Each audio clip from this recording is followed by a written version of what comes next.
Mərkəzi Asiyada ən böyük qaz hasilatçısı olan Türkmenistandan İrana təbii qazı 2 dəfə artıq nəql edəcək boru kəmərinin açılışı olub.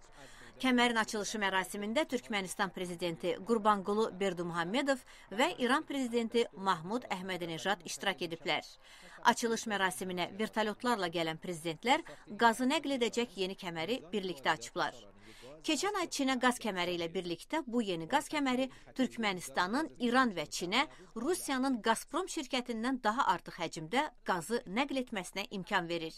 1997-ci ildən bəri Türkmenistandan İrana ildə 8 milyard kubometr qaz nəql edilirdi. 30 kilometrlik yeni qaz kəməri isə Türkmen qazının İrana nəqlini ildə 20 milyard kubmetrə çatdıracaq. İran prezidenti Mahmud Əhmədinejad yeni kəmərin iki ölkə arasında münasibətlərin daha da möhkəmlənməsinə xidmət edəcəyini deyib. Qərb ölkələri Türkmenistanı Avropa Birliyinin dəstəklədiyi Nabucco layihəsinə qoşulmağa cəlb etməyə çalışır. Rəsmi Aşqabad layihəyə maraq göstərsə də Rusiyanı ötərək qazı Avropaya nəql edəcək Nabucco layihəsini təmin etmək üçün praktiki addımlar atmayıb.